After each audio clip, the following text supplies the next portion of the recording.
Welcome to the Hour of Restoration, coming your way live each and every week with a new topic and each and every month with a new theme. This month's theme is called This Generation. And the last topic that we will touch concerning this theme is called sexual confusion. So tell a friend to tune in. We'll start with a short table talk, and then we'll get into what does the word say, and does the Bible even talk about sexual confusion. Once again, tell a friend to tune in. We'll start with a table talk in a short 5 minutes.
Once again, thank you guys for tuning in. Know that this is the Hour of Restoration.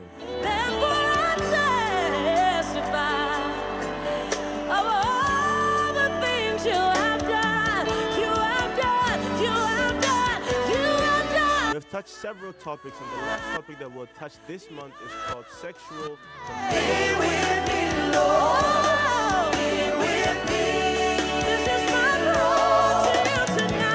I said that we'll start with a table talk, but what I meant to say is that we'll start with a debate first. I have a few notions, and those notions concern more than times. Those notions are about what we see nowadays, and we'll have a debate, and afterwards we'll get into what does the Bible say concerning this topic. Tell a friend to tune in. We'll be right back in a short 5 minutes.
Once again, thank you guys for tuning in. This is the hour of restoration coming your way live each and every week with a new topic and each and every month with a new theme.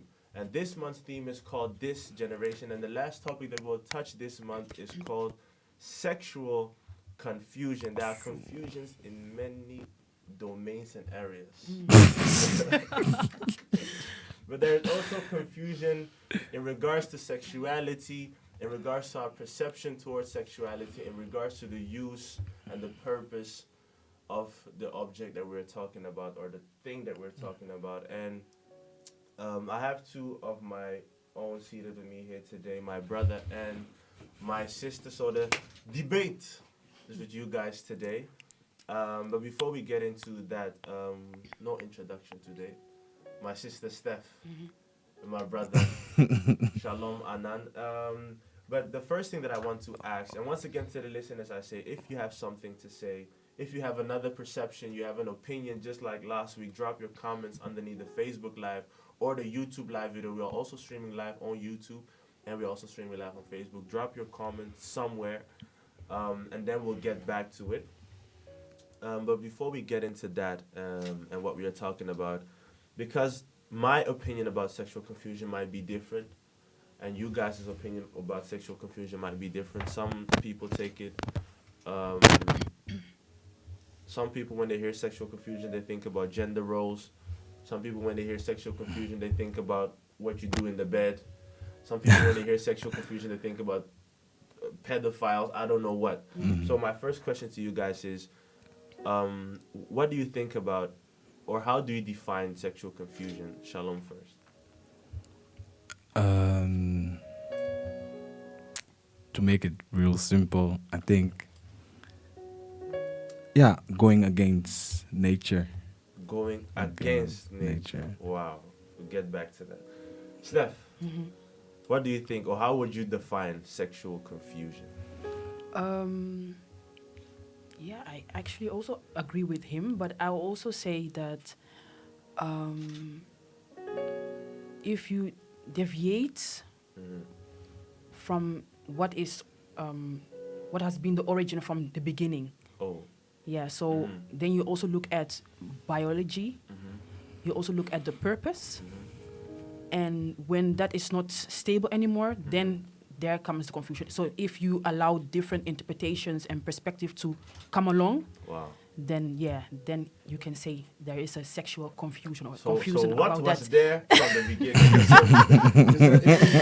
From what was in the beginning? Yeah. The beginning was the word. The beginning. The what? The beginning. The beginning. Oh, yeah. He knows what I mean, but you said if you deviate from what was from the beginning. So what was there in the beginning? What do you mean? Explain. Some people don't know the beginning. The beginning, it all started with man and woman. Wow.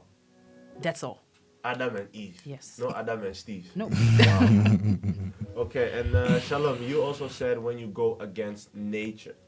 Yeah. How should we interpret that? What do you mean with when you go against nature? That's when sexual confusion comes in. What do you mean with nature? What is nature?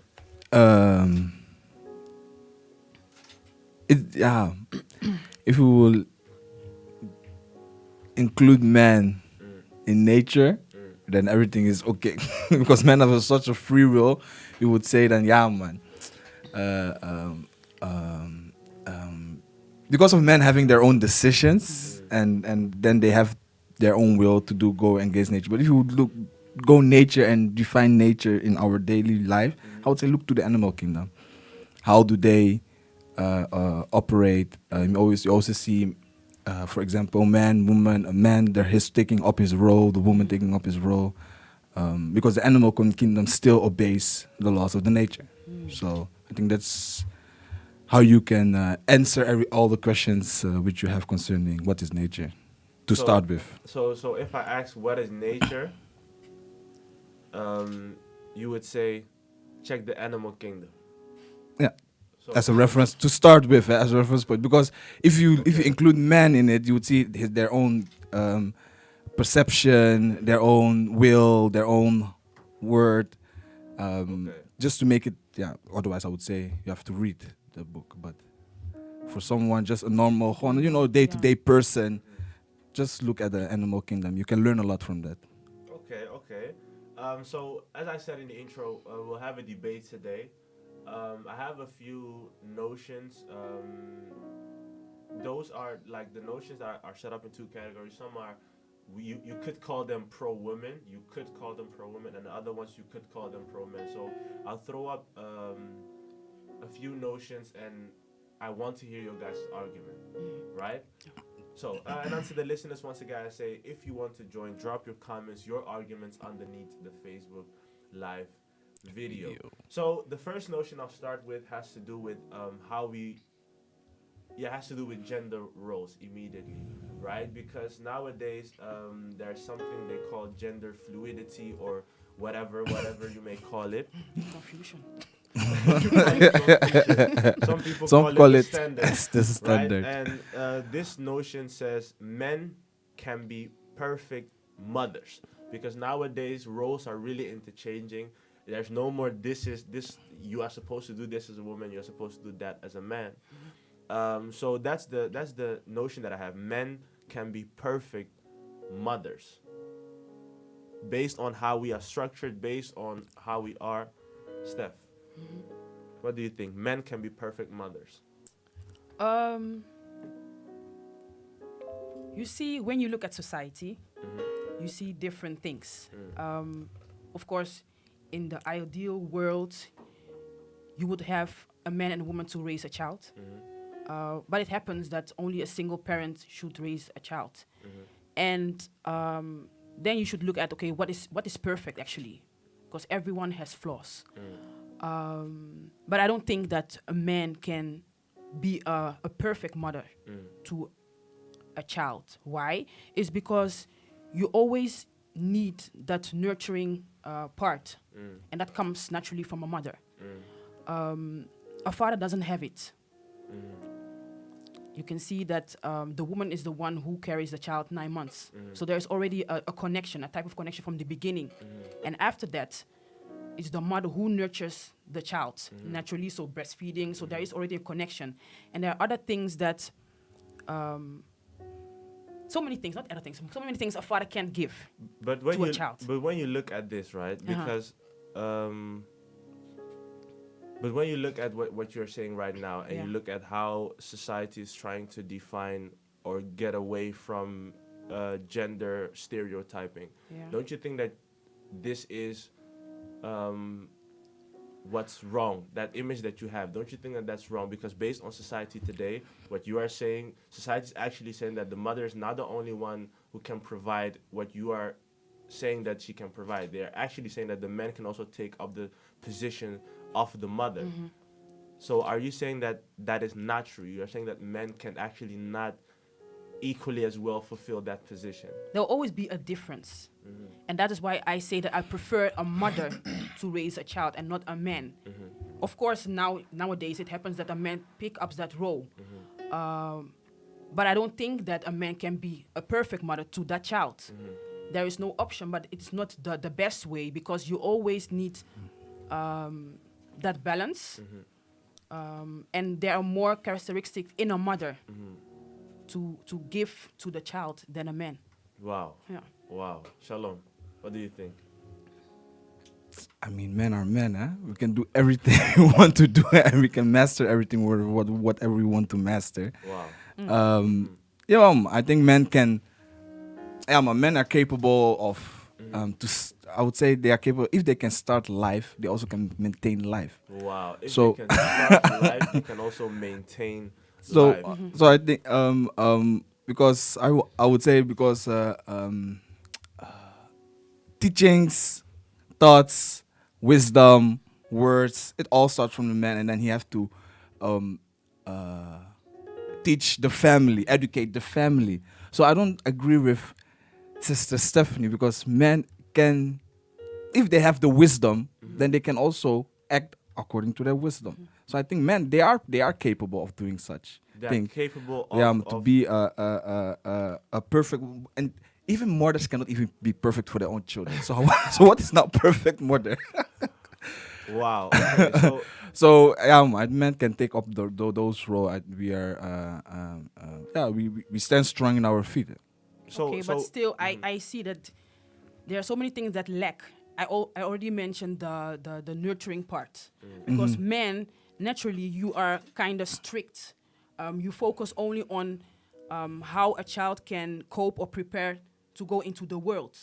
But you still need that foundation. You still need that soft part to, pump it into that child so that the child is ready to go to school, to know how to, mingle with other people. And that is not all that men have. Wow. I hear you. I hear you. But I Yeah, don't you hear hear me, you. but you hear me, huh? But I Then don't tell me listen. why. I don't listen. Because if you're talking about that soft part, and because the man, he has a period to train with his wife, with his partner, right? Because he also need that kind of affection to have with that with her, of with his wife. So in that part, he will also train himself to have that balance. So if he can cater his wife, why can he not cater his child? Because what is the difference between, because you both have to um, apply that, what you girls call soft part, that nurturing part. I think men, they have trained their whole life to bring balance within their heart's part, and then also their soft part.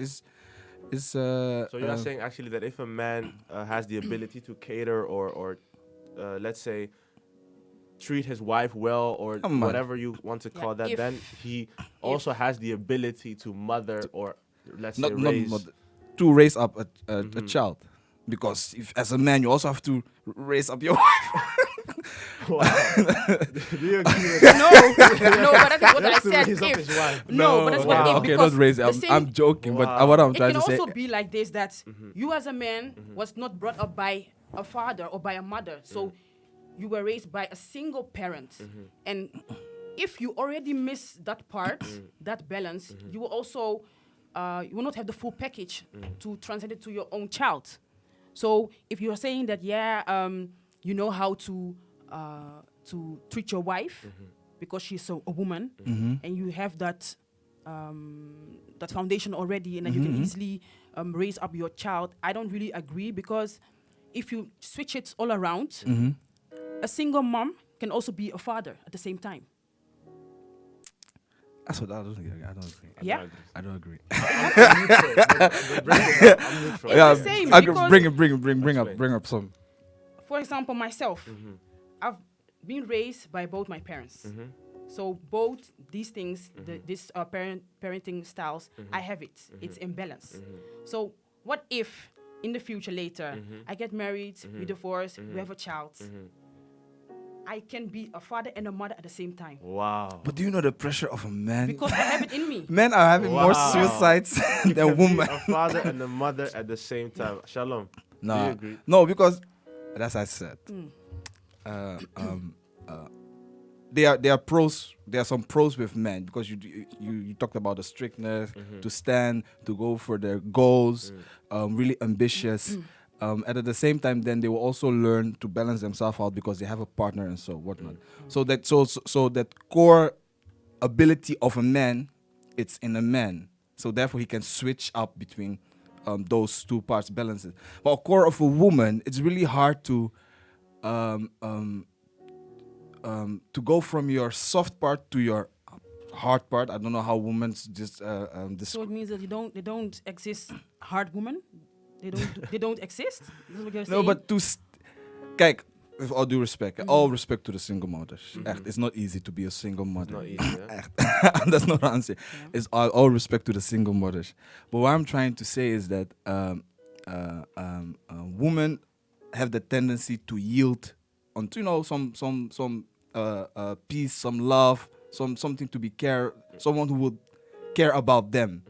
And in such a period, men just have like, hey, you know what? It's life. We have to march on. And I think men have those thoughts more than women, and then because of that, then you see women always going back in their own, cycles, where in their bad habits, yielding to vain men, and so So you're because saying of their that- emotions. So you're saying that sometimes women can let's say, continue too much on their emotional side, and because of that they can, let's say, dwell in the situation in which they are, and men can move Detach. on quicker. I Yeah. Yeah. guess that's what you're saying. Okay, and that's also important when it comes to raising up a child. A Those child. differences should be there. Yeah. Okay. I personally think that there's pros and cons in both the man and both the female, I guess. I think you should have them both to have a certain balance. So we'll leave that at that. But something else that really plays in today's society Speak up. has to do with how women govern their own bodies. When we're looking at abortions, not per se justifying abortions, but simply saying that nowadays women should govern their own bodies. Nobody should tell them who is what is what. It's my body, my belly, my right, my life. Right? So in patriarchal societies, like where you go way back in time, you'll see that even though women carried the child was usually, especially in African cultures, the child was of the father because it was his seed. But nowadays, what you're seeing is that when women carry the child, they say, it's my belly, it's my body, I carried can 9 do with months. it whatever I want to do. So the notion is women should govern their own bodies. Women should have the right to govern their own bodies. Steph. Yes, of course. I agree. Why won't I agree? Of course, we deserve to make our own decision, especially when it comes to our own body. And it also same goes for the men, because if we will say that we will allow other people to make the decision, it's not fair. I also believe that we should be treated equally. If you look at the policies and the laws, we all stand for human rights, and it should be equal. Wow.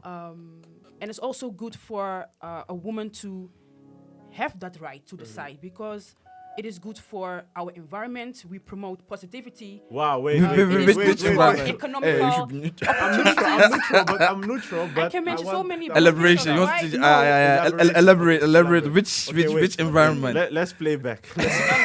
She said a lot of the human rights, Right. No, women, but laws. Which laws? Let's here, play back. Let's here play in the back. Netherlands. Okay. Let's play back. You said. Uh-huh. You said. Is it that you don't understand? No, Or no, you I agree with what I said? I can't agree or disagree. I just want to know why are you saying what you're saying, because you said we promote a lot of positivity, human rights. So what do you mean with we promote a Environment. lot and environment? What do you mean with the environment and promoting positivity and if Shalom would say it, I also would pause him and say, like, okay, why do you mean that? So you said it's better for the environment when women can take their own decisions, Yes. right? Yes. You said when women take their own decisions, they spread a lot of positivity, right? Okay, those two things. What do you mean? What I meant is that we are both equally treated. Okay, when that happens. Yes. Okay. And I also think it is fair, because the men can also decide to do anything with their body. They have that right. So we deserve the right too. I don't see any difference between the men and women on that part. And also, when we have that right, I think it is positive for us also, because what was I saying? You create more opportunities for us to be independent, and to also increase the ability to decide, not on our bodies, but also on different areas. When it comes to our work, when it comes to who we want to move along, those things. That's what I was talking about with having that right as a woman. Okay, and Shalom, what do you say? Because as I said before this notion, when you look at how this used to be viewed in regards to children, if we limit it to children, this was really different. It used to be like, okay, if a woman carries a child, it's not her. I'm not saying it's not her child, but the child comes from the man, and so that whole view was really different. So Steph says a woman should have the ability to decide on her own what happens with her body. And would you say the same when it comes to those children? For example, in case of an abortion, that's limited really to a situation, right? The woman wants to abort and it's your child, for example. Like, Yeah. How would you view it? Is it still then that women can decide over their own bodies? Yeah. No, friends, gewoon, the simple subject abortion. First of all, as a woman, you decide to lay down with the man. Or for example, you have exceptions, but let's not take those exceptions by rape and so. Let's not take those exceptions. But you live in Holland. You went to school.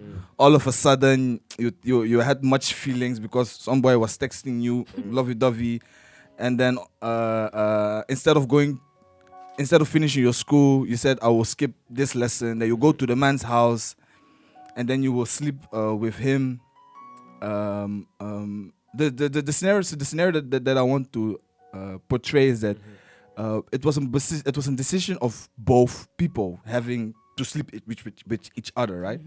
So how can, and as I said, the man is the one who gives life, so you also have to maintain it, right? Because if you start with something, it is your responsibility. With that being said, the child in the woman's belly, it's the man who was giving that, as in who sparkled, Color it. who colored that life. So why then should a woman then decide what should happen to that child, in this case abortion, if that man, if it is that man's responsibility because he gave that life to that woman? Because I'll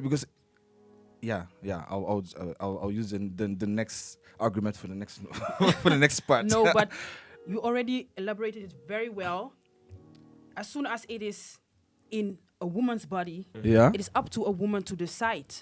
It is not fair to give the decision to a man to decide whether she can keep it or not.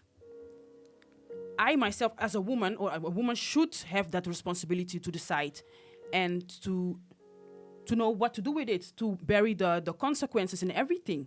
It is in her body. Yeah. So why should not she have the right to say, I will keep it or not? Women, right, yield always most of the time to the man. Gewoon toch, they need that yielding. So why Again, what do they need?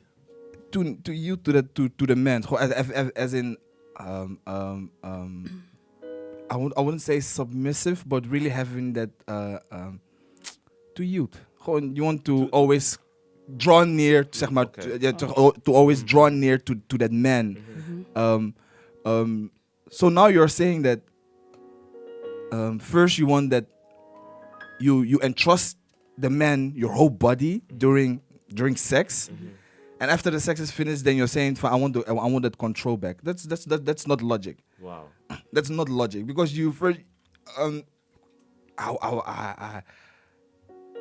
it doesn't click with me, man. Because first It you doesn't make sense what you you're saying. give your whole body to a man, and then you say, and then you entrust him everything. So he's punishing it left, right, up, down, and all. And then you say, hey, you know what? I want that control back. No, it doesn't click in a man's mind.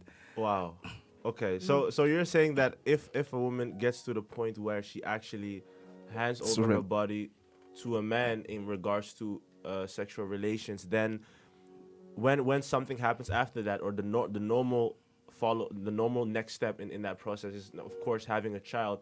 If that also happens, then it should not be the woman's right alone, or it should not be the woman's decision to decide not alone. whether it That's should not not be a woman's decision to decide if she keeps the child or not, because you already went that far. So the child, You entrusted your body already. So what was the notion? women should govern their own body. So what is decide. governing their own body? The man has already governed your body. There's one point that is not clear yet. Explain now. You said that it takes two to have a child. Yeah. And then you disagree with the fact that a woman can decide on her own whether to keep the child or not. But before you lay together as a man and woman, there was no any agreement that if a child comes out of it, there will be one person or two persons who will make the decision. So still, a woman can decide whether to keep it or not. In the beginning of this session or live show, he asked a really profound question. He said, "What is sexual confusion?" You said, you said that which was there in the beginning. So, with that being said, Wow. you said. You said. with Okay. that which was in the beginning. So, indeed, it takes two person to create life. That is true. Thank you. But when we talk about having that, as I said in the beginning, the woman surrender herself to the man. You were talking about there was no conversation 30 and seconds debate. left for this Oh, motion. okay. There was no conversation or this or what the agreements and so. The first agreement in life is the man. He hunts a woman. You know, if you just look at the animal kingdom, a man hunts the woman.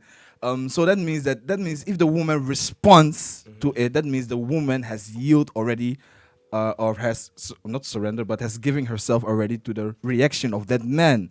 So then that's why I started with all of those. The man going with the woman, then in bed, left, right. So it's not all of a sudden you can switch from your decision because You the can woman. switch as a woman. You can still switch. 10. The reason why you can still switch is because you, as a man, you don't know how it feels to carry a child. Wow. You don't know how the process goes, how a woman feels, the hormone balance, it goes ups and down. So still, she can switch up and say that, no, I cannot keep it as a woman. Do you She know has what a right. man receives? Thank you, Those thank you. emotions. You're at home, your wife is shouting at you. It's also something heavy. Huh? Okay, so this is something that when you look at it from a political standpoint, this is something that's ongoing. Yeah. There are marches, protests, etc. But I kind of agree with what you guys are saying from both parties. And the next notion that I have has to do with our perception on our quality of life, if I can call it like that. So the next notion says that you can flip it on both sides, but the next notion says women have it worse in society than men. That you can also say men have it worse in society than women. Oh, man. Hey, let's take that one. Men have it worse in society than women. That's the notion, because I have both notions in my list. So the notion is men have it worse in society than women. You said how? Nah. Ask your question. You don't agree. No, I totally disagree. Totally disagree. Totally. disagree. Shalom. This is totally. I totally agree. I totally agree. So men have it worse in society than women. Shalom, why? Before this notion, she was talking about women carrying those 9 another months, and so respect to all those to the mothers who carry their children for 9 months. But do you know how hard it is as a man to you are coming home? It's like your woman wants to throw a whole dish at your face, and you have to humble yourself, control yourself. What type of marriage is this, Shalom? Yeah. Wow. So you want to bombash your woman when she's 9 months pregnant? That not makes what I'm it saying. difficult. But are you saying that because of that, men have it worse in Yeah. society than women? So, define society. Is your home not part of society? Of course. No, okay. So Elaborate, okay. I think that's one part. Exactly. That's one part. As in,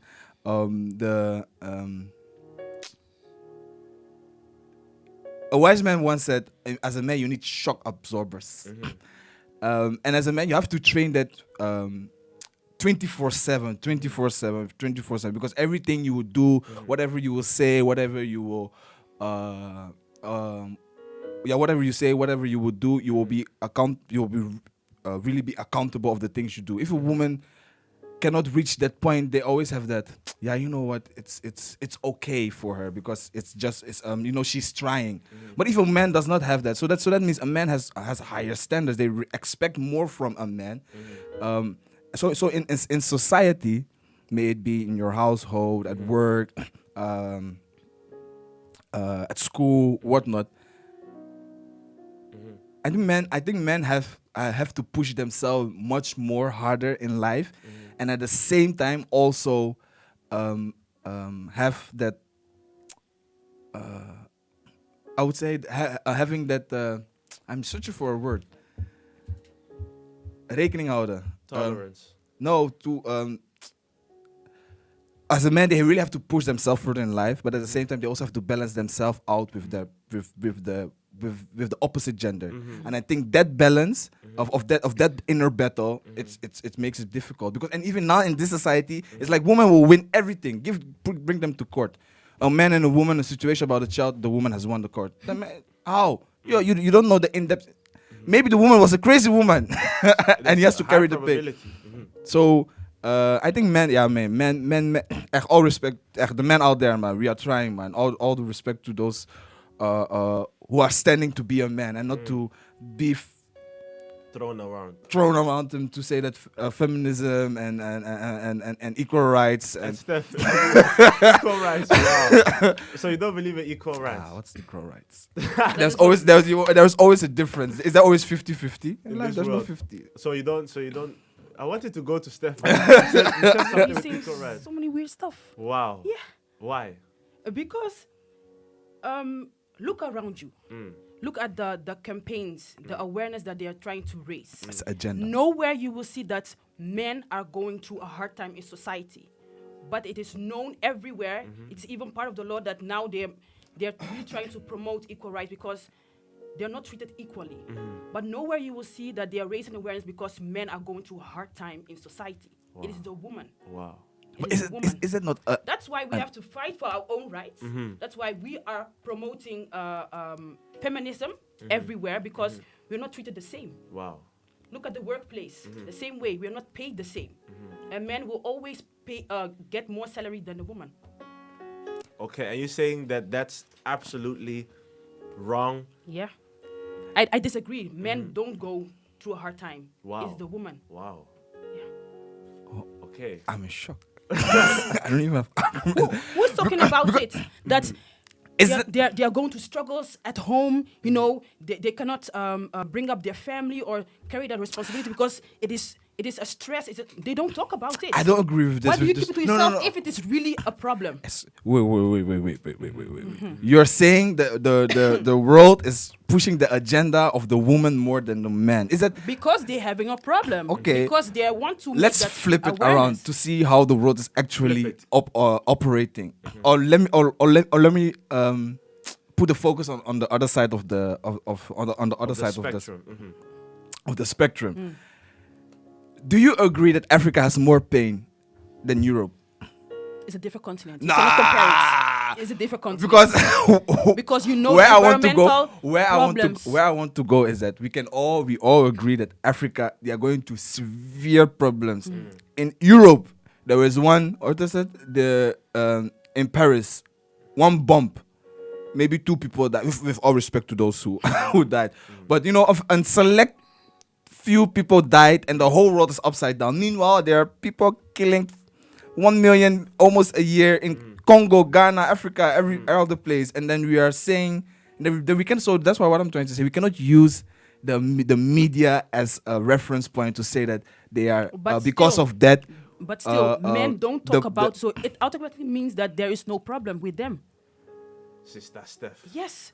As soon as you open your mouth, you use I- your I- voice. No, look only at your No, argument. really. I'm not saying right or left, but look at your argument. So you are saying that because men are not That- saying that they are going through hard Yeah. times, that's why there's no hard times. Steph, No, I'm not I have biased, to but defend why of the course you woman defend go. it, but if your argument is not waterproof, I have to act. So listen to what you're saying. Rewind. You're saying that if someone does not speak out about his problem, it means there is no problem. Are you But listening to what you're saying? then my question, the question that I have right now is then, why don't men speak up? Why? Women do, but the men don't. Why don't they speak up? No, That is my question to you. no. I can't get into the. No, My question to you, why don't you speak up? No. If we speak up, the whole world will bomb blast because the things we want with the inner battle that we have. A woman cannot maintain that. So if we will speak all these things, our mind, our thoughts, how we really operate, I don't think the world would be a better place. So for the sake of peace, Wow. For the sake of for the sake of peace, that's why men they have a certain self-control. They have a certain self-control. They reason. They don't act on emotions. They have their goal and they want to achieve that. And because of the sake of peace and achieving their goal, they choose their battles. I think that's the main thing what men train nowadays as a real man. Just choose your battle. Let's conclude. 30 seconds left for this notion. So is there anything else? So yeah, that's why I said. Wow. For the sake of peace. Steph, for the sake of peace. No, it's not for the sake of peace. Wow. If you still go back to what was there in the beginning, you will see that men and women, they were not made the same. And because we are a weaker vessel, we are weaker, we go through so many things, we cannot always fight for it, to come out of the dark pit. That is why we make noise. So who should save you? I'm just asking. If you just I was thinking. bring sisters together, No. unite yourself together. That's what we Steph, are trying to do. listen to what you're saying. No. Listen to what you're saying. He's almost biased. No, I'm just saying, whatever you're saying, listen to what you're saying. Because we just, for example, said everything should be equal. Everything in life is equal, right? But now you're saying, I'm not saying it. You said it. I would never have said it. You said women are the weaker vessel. So sometimes we're in a pit, we can't save ourselves. Up to women to decide. It's made that way. Wow. Okay. And if we cannot always fight, then we should do something that people will listen to the woman as well. Okay. And brother Chris also says in the comment section. So Brittany is shouting you on or routing you on. I don't know why. What did she say? What did she say? She's putting fire emoticons and stuff like that just to help Steph. But brother Chris says, if men spoke, the world would cease to be. I don't know whether he will elaborate later. He must. What? He said, if men begin to speak about their heart issues, I believe, and whatever goes through their mind, the world would... Shalom said bombla. Exactly. But I want to conclude with the last 5 minutes to speak about... Because we can also speak about how the schools are teaching children to accept transgenders. That's not even something that is really up for debate, whether we can justify that or not. But Yeah, what I exactly. want to ask you guys, because maybe we'll hear that in the next part, what I want to ask you guys has to do with believers themselves. Because in the intro I said that sexual confusion really depends on the definition of sexual confusion, really depends on whoever you ask. Some people would say that married couple can also engage in a form of sexual confusion. Because some things, for example, in the marriage chamber are not supposed to be done and other things can be done. Can we categorize that as sexual? Do you understand what I mean? No. I remember that we in the group had a teaching way back, also about having marriage and etc. For example, some things that married couples do, they have it from pornography. Oh yeah. Is pornography a form of sexual confusion? Do you? And if Yeah. you take that Hollywood. with you, if you take it with you, let's say you are a Christian or you are a Hebrew Christian, whatever you want to call yourself, and you take it into the marriage room, into the bride chamber or marriage chamber, whatever you call it. Are they also engaging in sexual confusion? So the question that I want to ask, are couples in the faith, do you think that they can also engage in sexual confusion? Do you think that sexual confusion can also be part of their lifestyle? Yeah, as you And can you mentioned, elaborate how? Or you already mentioned it, and I really agree with what you said. We get certain, we follow up, examples. We watch other people doing things which is against our faith. And if you engage in that thing, you can bring, so many dangerous things upon yourself. And also, you cannot educate the right thing to your children as well. Because if you look at the beginning, once again, as I said, it was not so.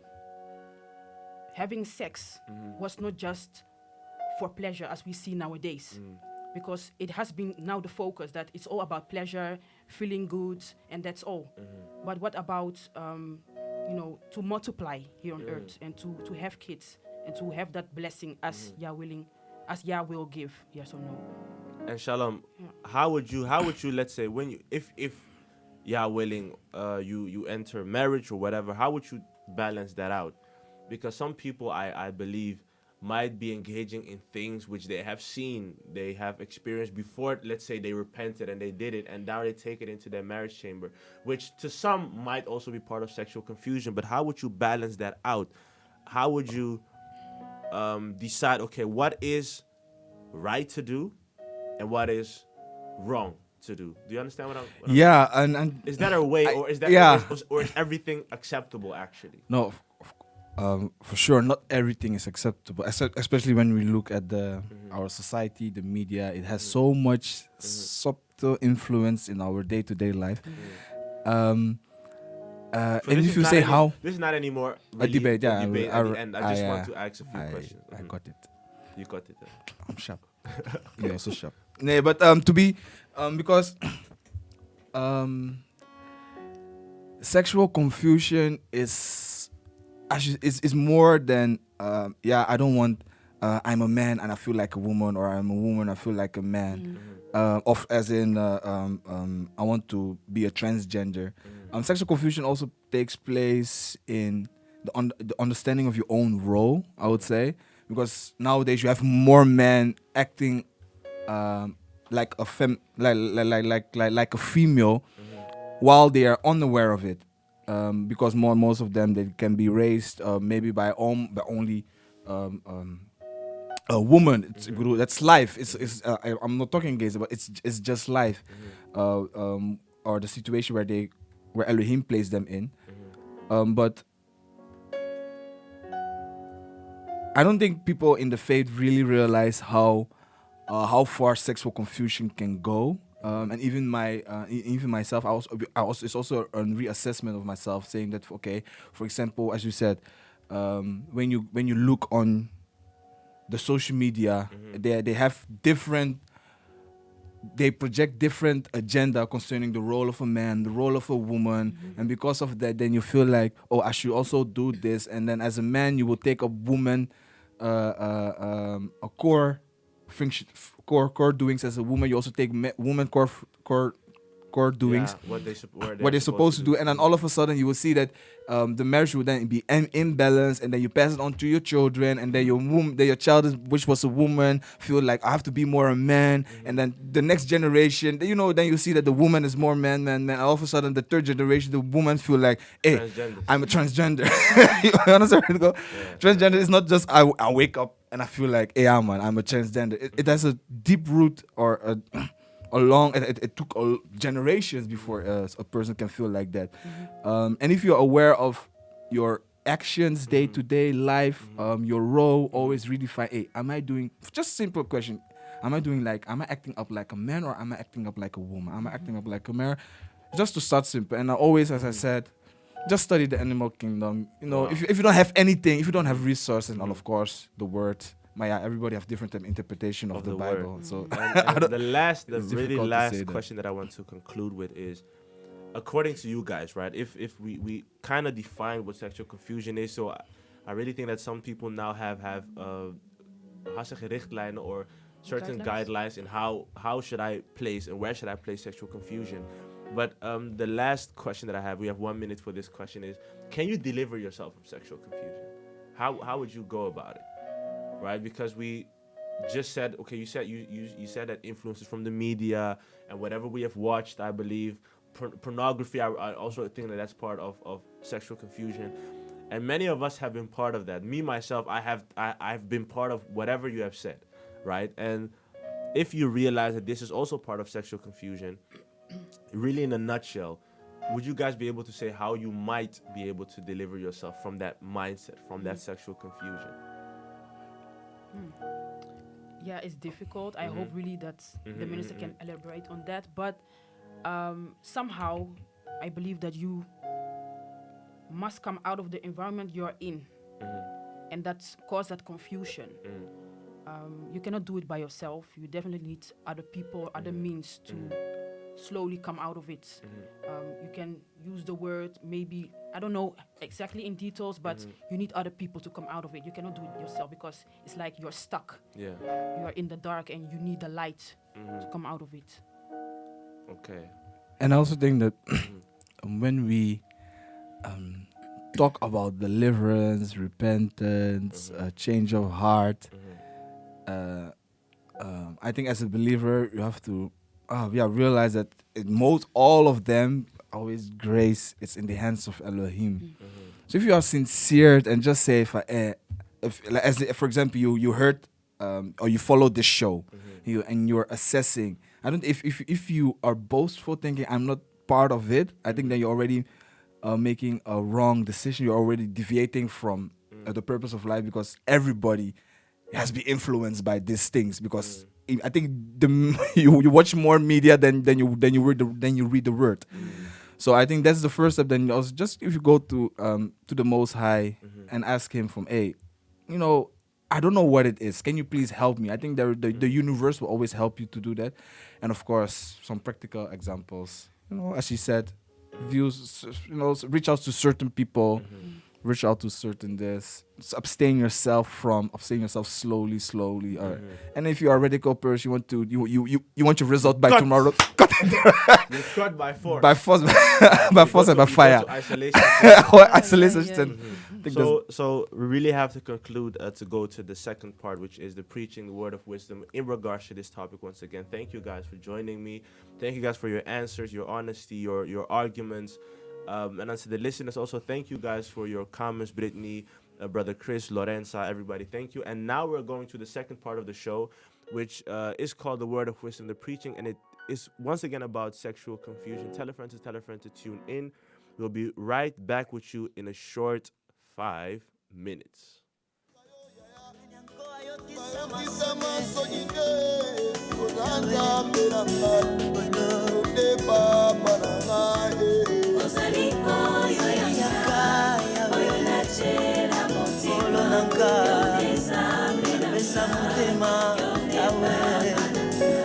Mariana baye koli bakimaki otikalaki kaka na baplika bayuda na libanda ye yonde nzambe na ngai ozali oyo ya ngai oyo nachela motima papa na lola yesu yonde papa na ngai papa katukumi bala na minei bakogumba mbelaka yo oza nzambe na ngai yonde papa na ngai ozali oyo ya ngai nachela motima yonde nzambe na ngai yonde papa na ngai moina sanza babangaki komona bolumbu ya mokeli na bango yango rido ya temple ekatana malediso ekomi ozali oyo ya ngai oyo nachela motima natela yo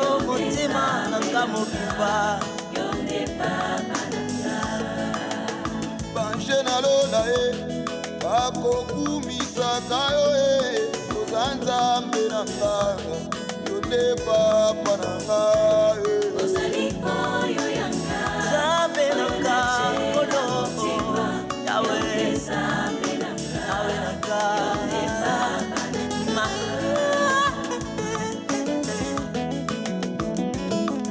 nzambe na ngai seyo kolo na ngai yonde papa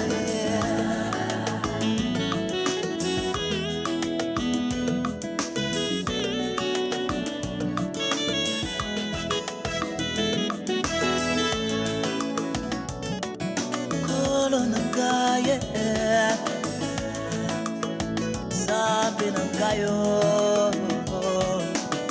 olingo yanga na Yesu ezali ya suka te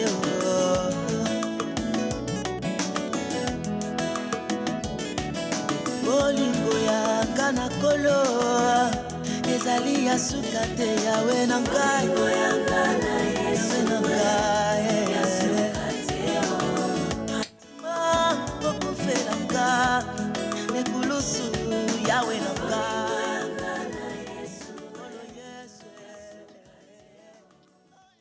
We thank Elohim for yet another day that He has accorded unto us. We bear witness that there is but one Elohim and that besides him there is none. He is the Elohim who has granted unto all of us life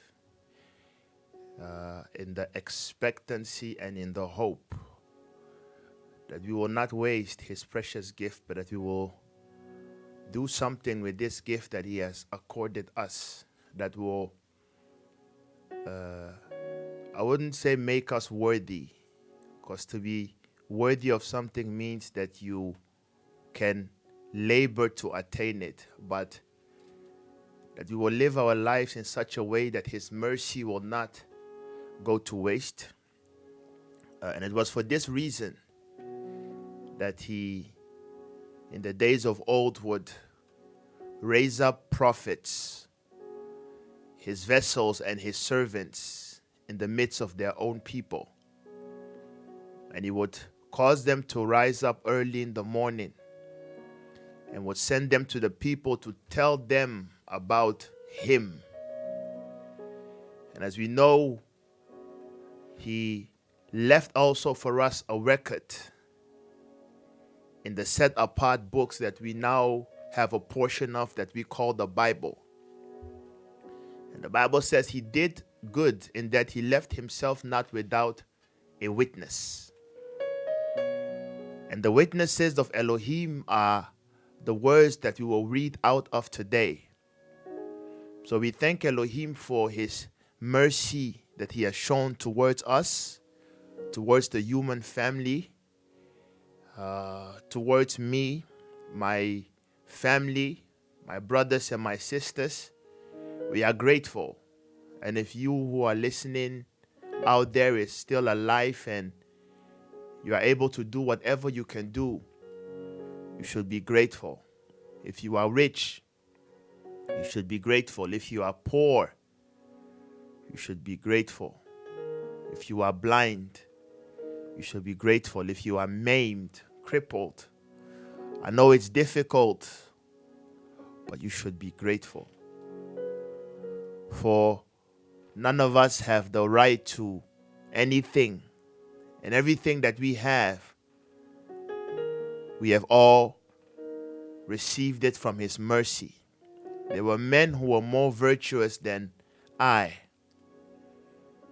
but they haven't seen this light of day. And there are people that have been more wicked than I, and yet they are not dead. There is someone who once said that just for Elohim to prove that men cannot stop men, or that men is not Elohim, he said that there are prisoners around who are now in prison innocently. And there are people who are free, but who have done more than people who are in prison. And he said that simply shows that man is not Elohim. And no matter how much we try to police or stop or do whatever, the attempts of men are but feeble. So it behooves all of us to recognize and pay respect to the higher power that is there. For looking at the world and how things are going, if until this day you still live with the knowledge or with the state of mind that you are your own guy, then I don't know what else I can tell you. But to all those who were chosen by Elohim to listen, let us focus our attention to today's topic. What's the topic? Gender confusion? Sexual confusion. Sexual confusion. This is it's a strange topic. I been thinking about this topic for a while because it's so vast that I don't know where to start and I don't know where to end.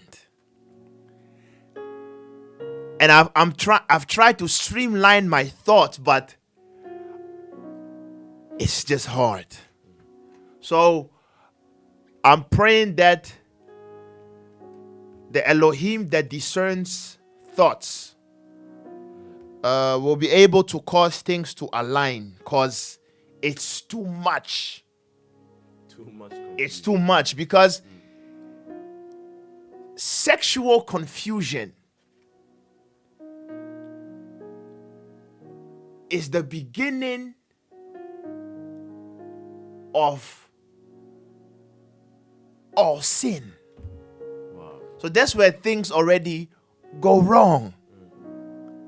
Because first, of course, sin starts with the mind. But let me say, sexual confusion is the beginning, or is the fruit of the first sin, which is lust. So for me to start with sexual confusion, I'm wondering, because there's also parts of sexual confusion which I cannot talk about. I'm prohibited. So Limited access. let's see what is allowed. Firstly, to start, I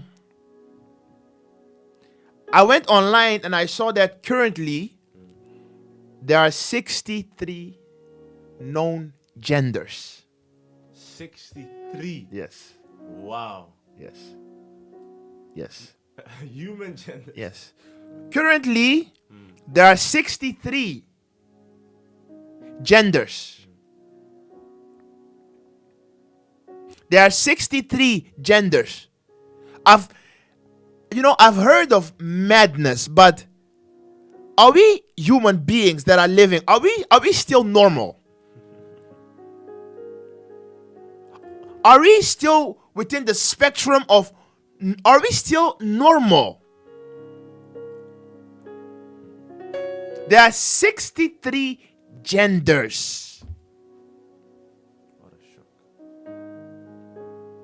But when you go to the hospital and a woman gives birth, why are there not 63 options coming out? You are either boy or you are A girl. a girl. You either have, The chromosome. you either, was it the X or the X? Y. You either have the XY or you have, what was the other one? I think You either have the XY or the YY. Right? I think the X or the Y, but we understand. So, how is it that you now have 63 genders? But let's go to the root of all these. I already know we'll be running out of time. I already know. But let's try to get to the root of all this. Because when we're talking about sexual confusion, there are two words there. There is sex, and then there is confusion. So, within the realms of men, what is sex? Just because of time, what is sex? And I don't have time to explain it. Let's see what the texts say. First of all, you have to read a bit fast. The Testament of the Patriarchs. Give me Reuben's chapter 2. So you will read from 1 until I say stop, and then you will go to chapter 3. So people that are listening, please pay very close attention. Testament of the Patriarchs. If you don't have it, take the PDF online and go to chapter 2. Start from verse 1, please.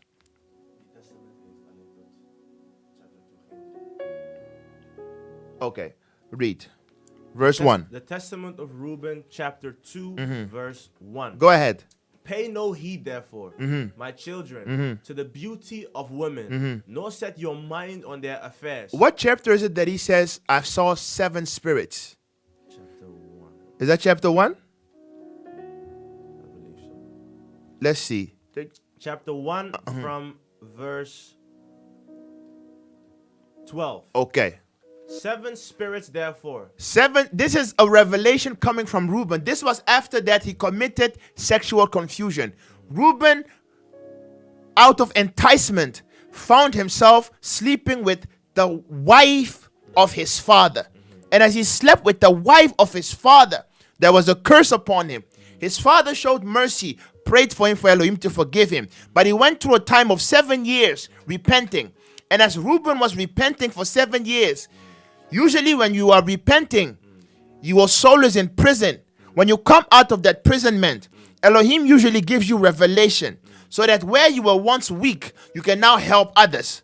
So the light that shone upon Reuben, now he says, I have received a revelation. And he says, 7 spirits, Therefore, are appointed against men, listen, are appointed against men. and they are the leaders in the works of youth. And they are the leaders that are especially active in the works of youth. And 7 other spirits And then again, there are 7 other spirits are given to him at his creation, that are given to him at his creation, that through them should be done every work of man. simply stated, there are 7 spirits that work against men, and then there are 7 spirits that work for men.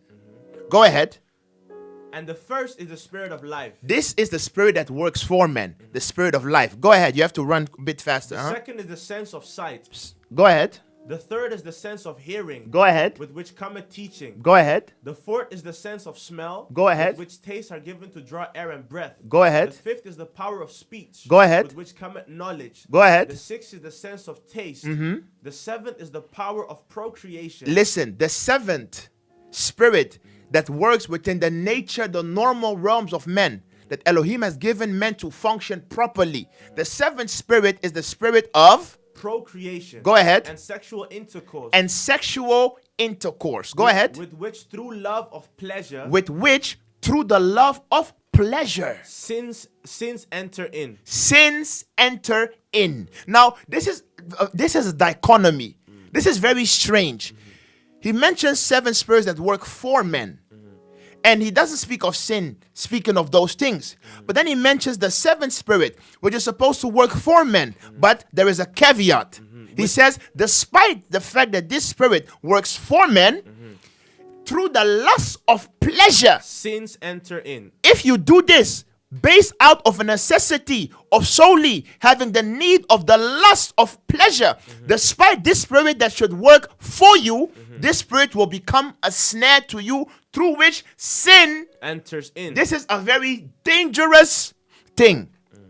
That is why sometimes when you are going through difficulties, be it fornication, masturbation, whatever, is the most difficult sin out of them all. Simply because it is a sin where you are fighting against your nature.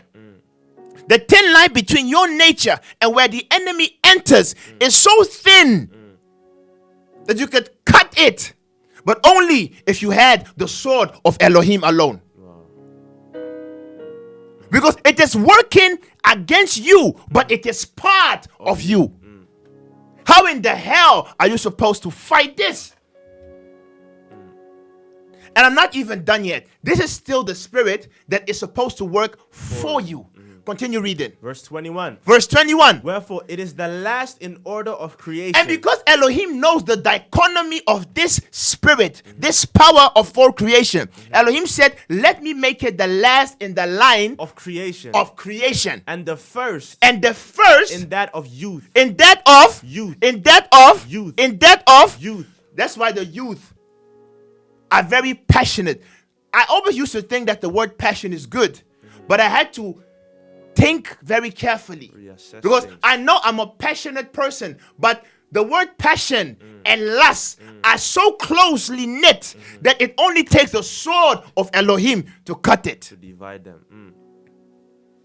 To cut it.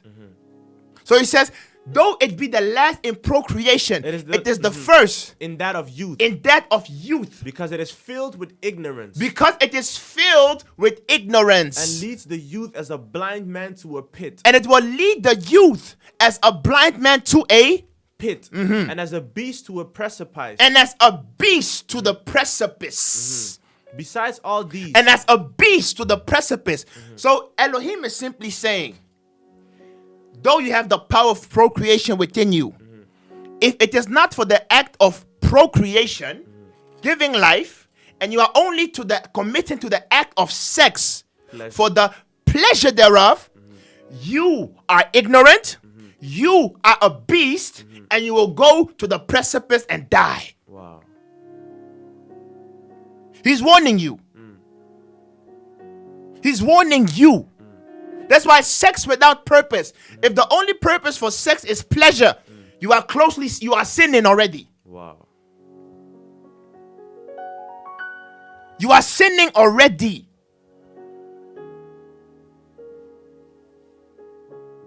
But I'm not even done yet.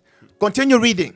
Verse 22. Besides all these, Now, besides all the spirits that work for your good, though they work for your evil. Continue reading. there's an eighth spirit. An eighth spirit of sleep, There is the eighth spirit of sleep. with which is brought about the trends of nature. We can't speak of that about that because of things. So jump. Verse 24. Uh-huh. For the spirits that work against you. Now the spirits that are supposed to work against you. First, First the spirit of fornication. is The spirit of fornication. the spirit of fornication. Now, are you understanding why I said the line is so thin? Spirits that work for you. The final spirit is the spirit of procreation or sex. It is supposed to work for you. But Elohim is already warning you that it will lead to sin if it's only for pleasure. And then he makes a switch and says, now are the 7 spirits that work against you. The first on that list is The spirit of fornication. the spirit of fornication. It is seated in the nature. It is why that is it the first that works against you. Ever heard of the line, the enemy within? It is easy for me to fight the enemy without. But how do you fight the enemy within? How do you fight the enemy within? It's difficult. It is difficult. That is where the concept of dying to self must operate. If you don't apply the concept of dying to self, you will die. You will die. Because every human being is born with certain dispositions. The number one disposition every human being is born with, and it doesn't need any external influence for it to be active, is the sin of lust that is operative in us humans, especially that of fornication. In the nature and in the senses. It is embedded in the nature of men. Now, listen, there is a difference between nature and senses. And he's saying that this is embedded both in the nature and in the senses. and in the senses. And in the senses. Go ahead. The second. No, you stop there. So, I hope everyone is listening to me. Why I said that sin is already the original sin has to do with sex. That is why it's so difficult to talk about, and that is why it is so prevailing, and that is why it is the most destructive. The Bible even says that any sin a man will commit is without. But those who commit fornication, they sin against themselves. That's true.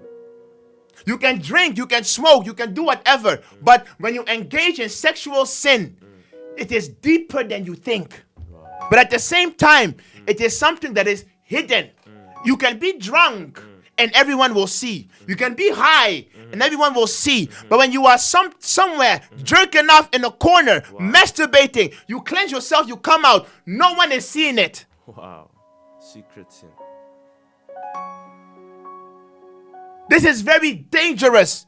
And I weep daily for this. Because I've been victimized. And people are victimized. Serving Elohim but victimized. Where to start, where to end. And this is just the beginning. The slope is very slippery. There are things I cannot even discuss. Wow. But because of time, I really have to try to bring you to the end game. What is the purpose of it all? What is the purpose of it all? So I explained a bit about sex for you to understand. Now, I've sent you a link with the definition of that word fornication in Greek. Because fornication entails many things.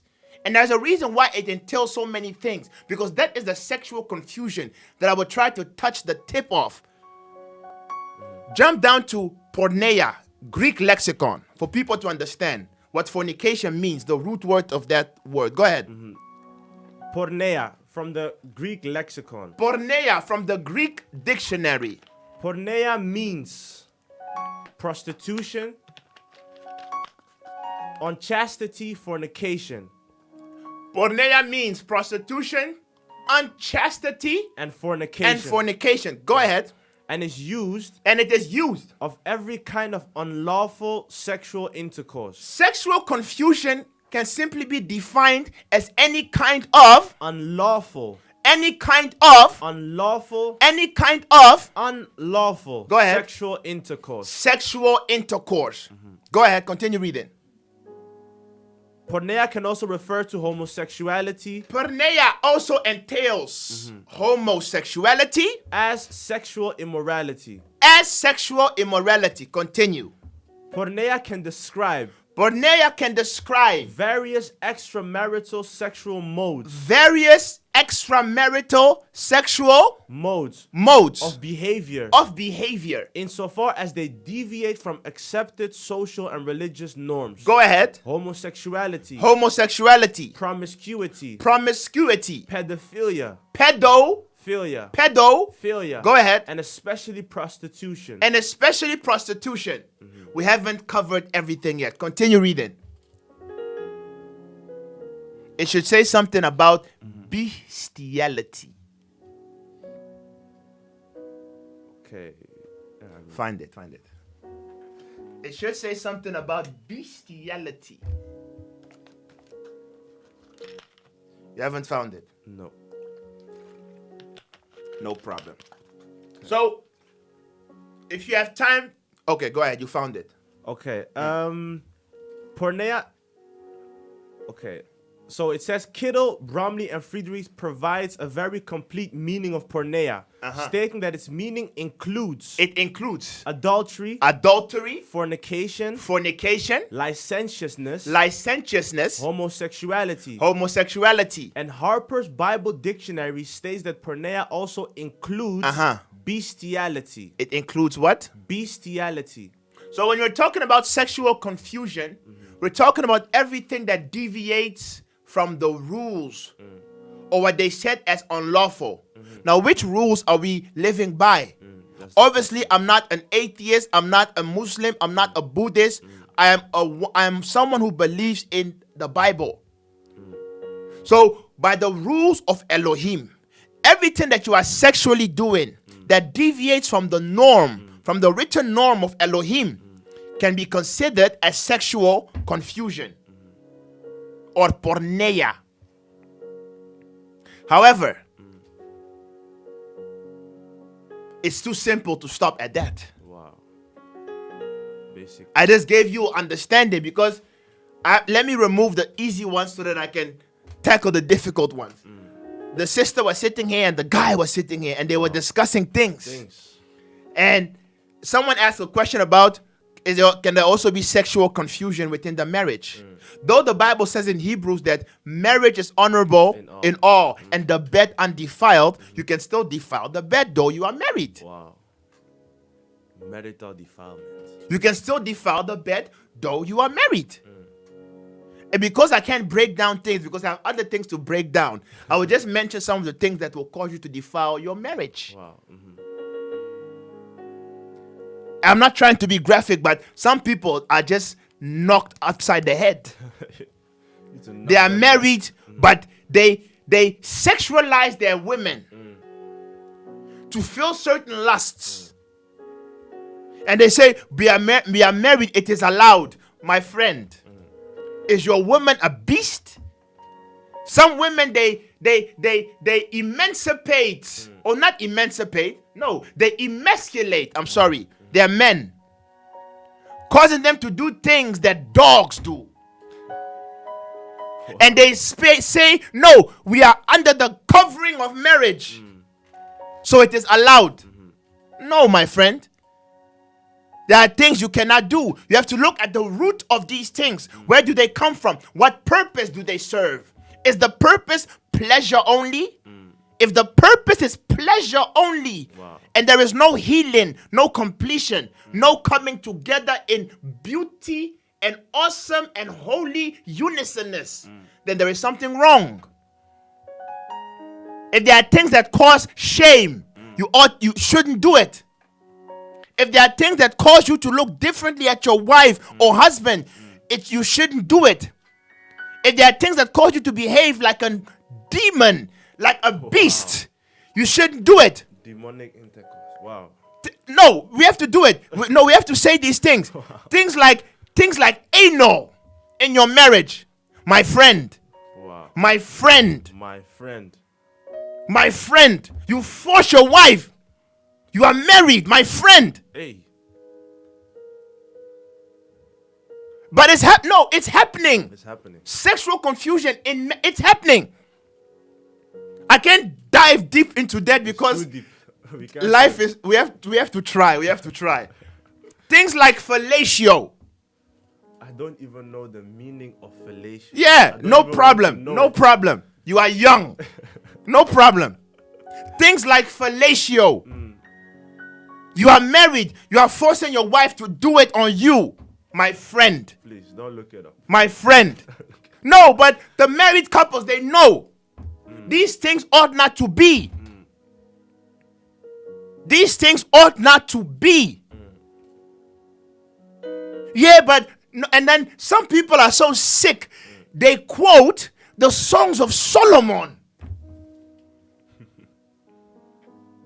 They quote songs of Solomon, and just to see how sexually perverse they are.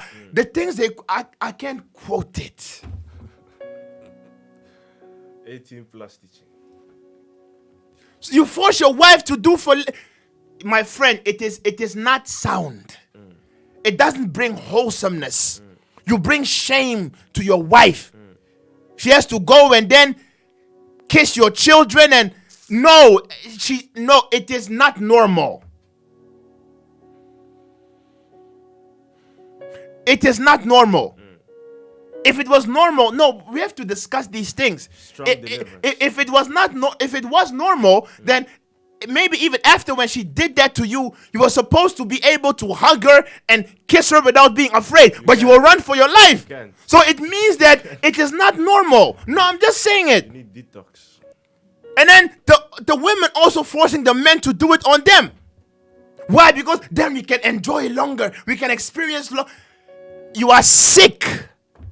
Need help. Someone taught you these things, but who taught you these things? You are married, forcing your wife. No, 30 minutes, 1 hour. So who lied to you that this is life? But it is happening. It's happening. So these things are not normal. Sexual confusion. You are married, you are with your wife, and you have to watch videotapes before you can get it on. Okay. Confusion. You have to apply tapes because your wife is not enticing for you. The wife also needs tapes because the man is not enticing for her. Doesn't hit the gym. You guys need stimulus. You need a stimulus package. External stimulus. You guys are married and the husband has to use tools. Wow. No, it is. I'm telling you, it is happening. Gigantic. And these people say they are believers. Wow. What is wrong with this world? And we have to discuss everything because it is happening. Some guy I think someone asked me the question and said, "Am I allowed to play worship music whilst having sex?" It's a question. No, someone asked me the question. And I can say, "Are you sick?" But I think we have to stop saying that because people really have questions. And it's a sick question, but the world has been dumbed down to such a level that sometimes in order to teach, you have to understand the Yeah, you have to. No, sometimes don't try to understand too much because in the attempt of understanding, you will become sick as well. evil But communication. you have to at least try to. No, it's just difficult. But someone asked me, is it allowed to play worship music whilst having sex? And I was like, but I don't know what you feel when you play worship music. But when you play worship music, you feel in such a way that for you to play worship music and do it, to my mind, it's a form of the highest form of disrespect and wickedness, and I wouldn't say blasphemy, but it's just, it's impossible. But someone asked it. So you see, people are fighting and struggling and just don't know. No, to my opinion, you can't play worship music and do your things. Why do you want the music anyways? Why do you want the music anyway? So, hey, no, but you know, these things are happening. So, another form of confusion that is happening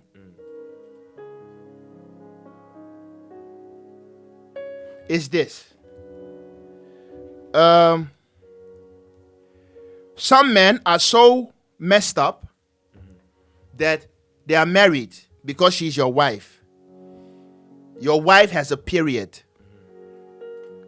7 days she has a period. But some men, They jump in the Red Sea. they couldn't care less. They maybe wait 1 or 2 days and they Please, don't. I have to. Your body is not your own. These things, my brother.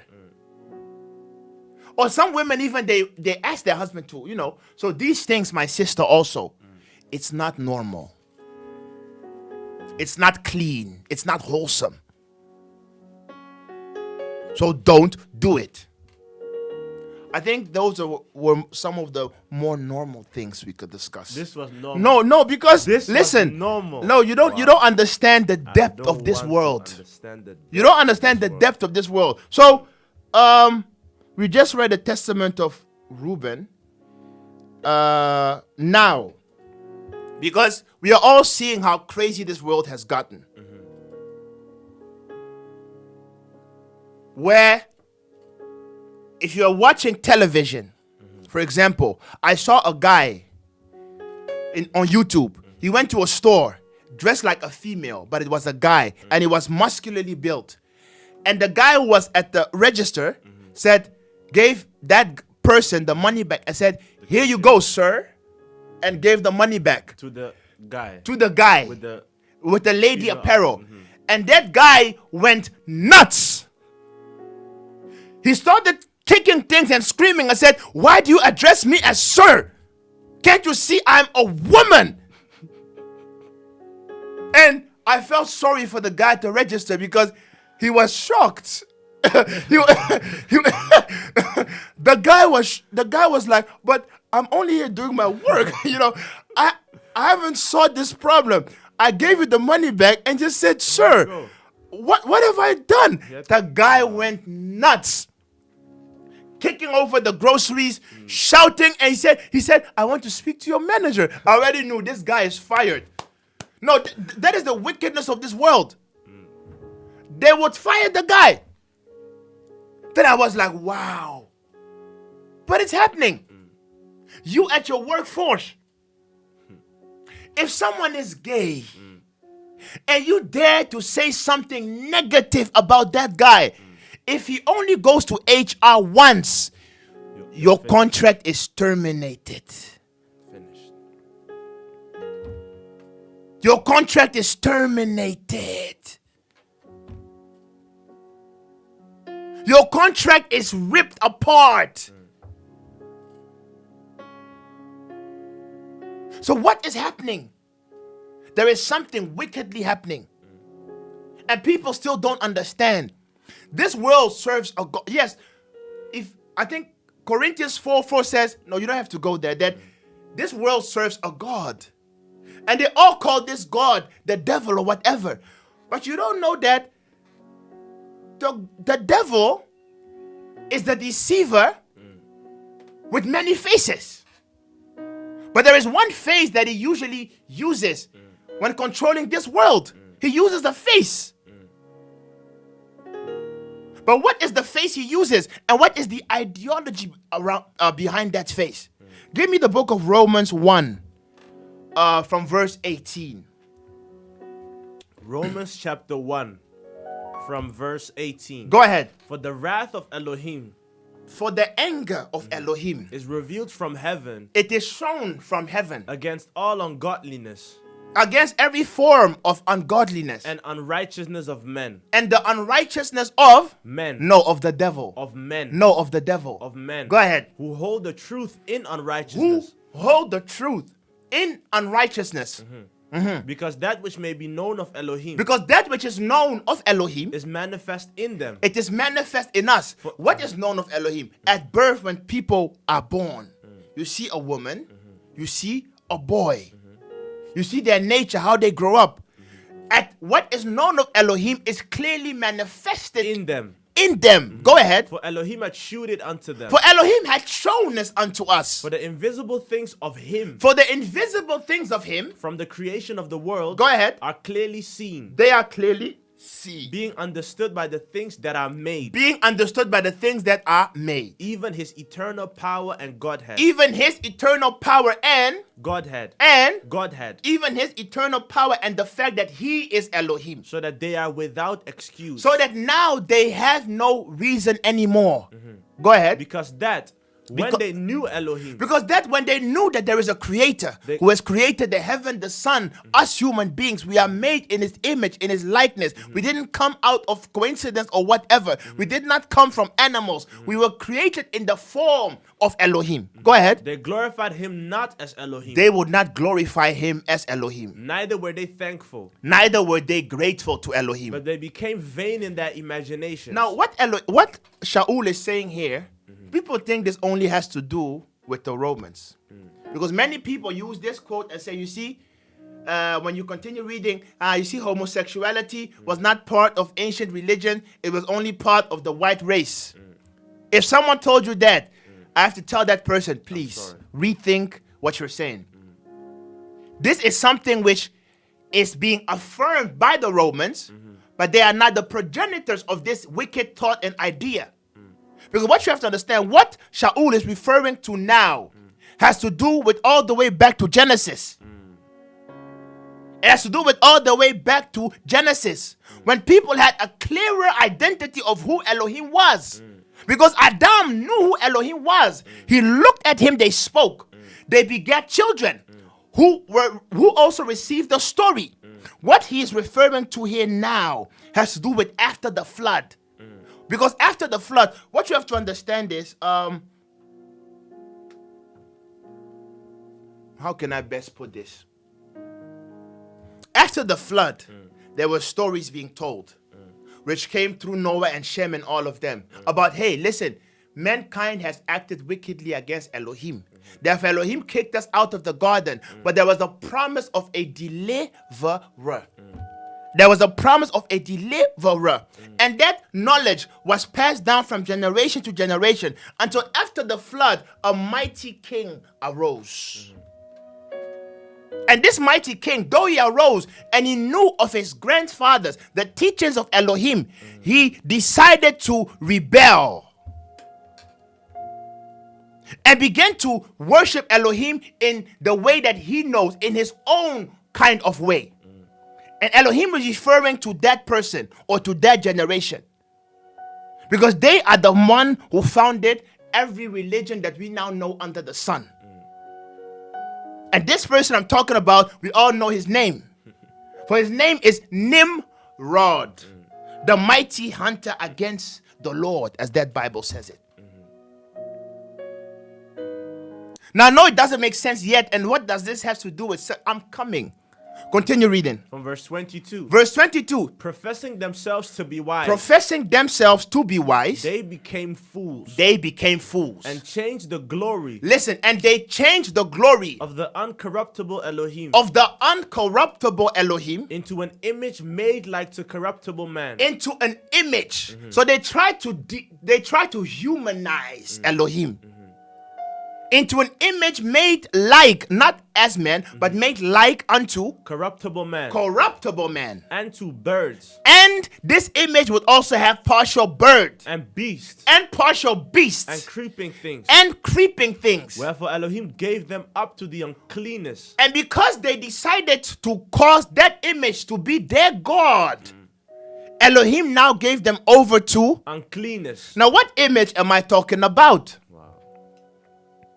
What image am I talking about? I'm trying to bring your mind somewhere. If you have time on Google, whatever, even you, if you type in the Baphomet, this is the origin of sexual confusion.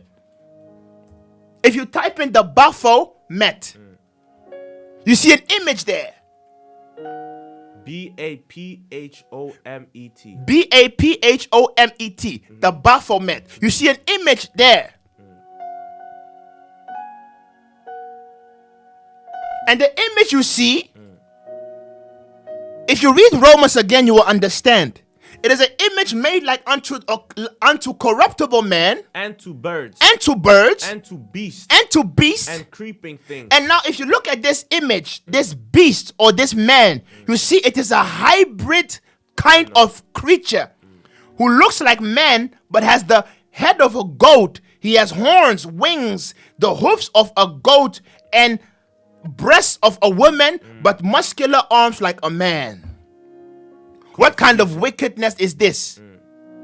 But let me now tell you that this image you see, this is the God of this world. I'm not saying that this is exactly how he looks like. This is how he's portrayed himself to be. Every generation under the sun, if you worship not the Elohim of the Bible, chances are you are under him. Especially if you fall under a different kind of religion. Because the atheists have their part, but that's not what we're discussing. We're talking about the origin of sexual confusion. For you to understand. This is the God of this world. And no, the name is not Baphomet.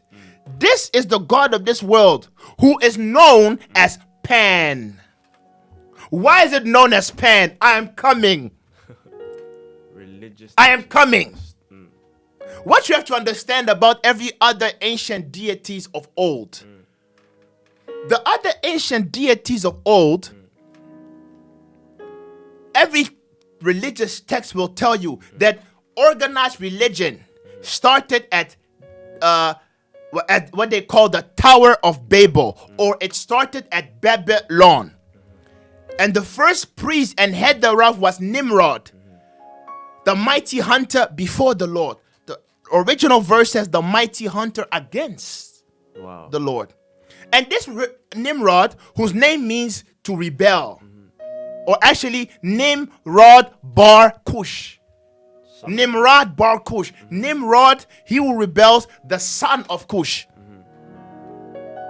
The one who erected this Tower of Babel, where Elohim had to come and disperse men.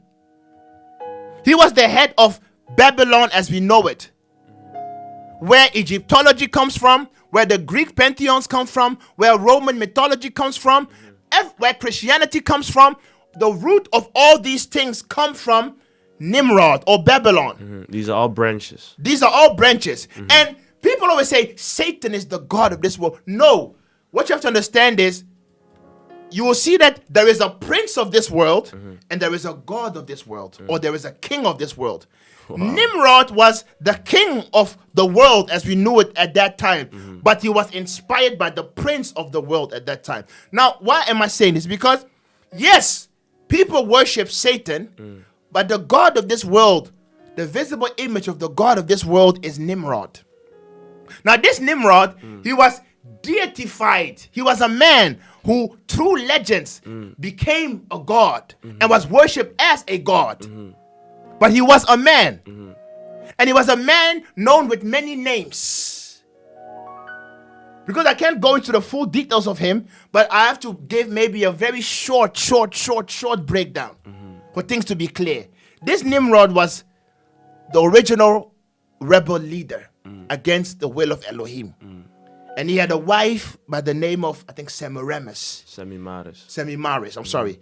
This Nimrod led a great rebellion. And he started a religious system. And that religious system, Nimrod knew that a deliverer was supposed to come. And he deified himself as being the one who was supposed to come. And one of the priestess at that time was his wife.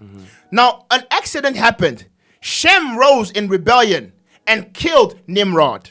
They say Nimrod was killed by a bull. They describe Shem as a bull. As Shem killed Nimrod, Semiramis now was left with the dilemma. Nimrod, my husband, the king, is dead. I will lose power. So she orchestrated a lie because she was pregnant. Because she orchestrated a lie because she was pregnant at that time and said, hey, my husband is not dead. Behold, he is reincarnated in my womb. He is the savior who's supposed to come. He will be the deliverer of mankind. People believed him. And that son that Semiramis bore was known as Tammuz. You can find it also in the Bible. You can find it in the Bible, but let people do their own. I'm just mouth telling them. And that Tammuz was known as the son of God, but he was also known as the reincarnation of Nimrod. And this Tammuz, through legends, came to be known as many different names. One of the names of Tammuz was, for example, Baal or Baal. One of the names of Tammuz was Baal or Baal. Another name for Tammuz was Zeus, the god of hunting, the god of thunder. Another name for Tammuz was Marduk, Wow. the god of the wild. He was always depicted wearing the head of a bull. Why? Because Shem, who killed him, they called him the bull. So they said he was killed by a bull. So he took on that image of the bull to worship and commemorate the death of Nimrod. Later on, another word for this Tammuz came to be known by the Canaanites as Moloch, the bull-headed god. But through the time and change, he was no longer called the bull-headed god. His nickname became the horned god. The horned god. And people began to dress like animals and put on animal skin to commemorate him. But later on, as time diluted, the horned god became known in Greek philosophy and theology as Pan. Pan simply means everything combined. Everything. That is what combined. Pan means. When they say it's a pan, that's what they're saying now about the coronavirus. They're not saying it's an Epidemic. They're not saying it's an they're not saying it's an epidemic. They're saying it's a pandemic. Etymology of words. They're saying it's a pandemic. Now this god Pan is also one of the branches what we call sexual confusion. Why? Because there is a term in sexual classification. Me, I would be considered a straight person, a heterosexual. You have homosexuals. You have bisexuals. But you also have pansexuals. Combining. What does that mean? I chop everything. A pansexual means I have no limits. I have no limits. I can eat a wife, Everything. a man, a child, a beast, a robot. Wow. That is a pansexual. I taste everything. That is a pansexual. Now, as I showed you the image, look at that image of the Baphomet. The Baphomet is the god of this world. It is the god Pan, the god of sex and immorality. But legends also say that this god is not only the god of sex and immorality, he's the god of all sex, including the god of man-boy love. I'm telling you, what is the end game of sexual confusion? The end game of sexual confusion is because now first few years ago, I think homosexuality was a bit something that you can say what you want. Now you can't say anything anymore. Now homosexuality has been normalized. Accepted. Now, what are they fighting for? What they're fighting for is after homosexuality has been normalized, legislations have come through, now the pedophiles agenda will rise up and say, hey, if homosexuality is normal, this is also normal. This is also normal. Because did you know that back in the 60s, a homosexual or homosexuality was considered as a psychological disorder? Don't believe me? Look it up. Homosexuality was considered a psychological disorder. Not even 50 years ago.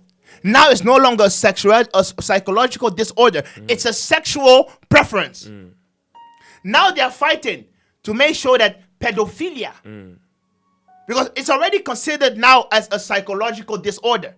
But now they are fighting to make pedophilia a sexual preference. The same patterns. So they are using the same patterns. For those who don't know, bestiality, for example, is not considered a sexual disorder. Bestiality is considered a sexual preference. Wow. If you don't believe me, if you don't believe me, in Hungary, in Finland, in Denmark, people marry animals. No, in Denmark, bestiality is legal. Denmark is known to have summer sex fests where tourists go to Denmark to sleep with animals. Chop animals the wrong way. No, this is sexual confusion. So it is happening, dear people. They want to push the envelope as far as they can, where people will be normalized. Homosexuals are normal, where pedophilia will be normal. Bestiality is already normal. The end game is just to pollute humanity. The pansexual world. It's to create a pansexual world where normal creation is no more happening. Sickness. But where human beings will be reverted to dogs, having sex only as pleasure. Now, how long can I push it? 10 minutes. 10, okay. So, people may think this guy is crazy, but it's no problem. It's normal. Just to show you that pedophilia is what they are trying to push next. Did you know that a child is not allowed to drink under the age of 18? True. Right? In America even, 16. you have to be 21. Hey, oh. Uh-huh. My God. If you want to drink in Texas, 21. Okay. This is drinking, eh? Did you know that a child is not allowed to drive? True. Because he can kill other people. Until 16, he's allowed to drive with someone. And then he can start driving. Alcohol, 21. Okay. Smoking, also 18. A child is not allowed to vote. Who will rule the country? Because they say he's not mentally acute. A child, when he signs for a contract for something, the parent can outweigh it because it's not legally binding. He's not there Because he's yet. a child. Did you know a child, I think under the age of 16, is not allowed to choose if father and mother are divorcing Where? who he will live with? Are you following me? The child is not allowed. Under the age of 16 or 15, they will always appoint usually to the mother or the one who wins the custody. But now comes the funny thing. They say children are not mentally acute to make all these decisions because they are still small.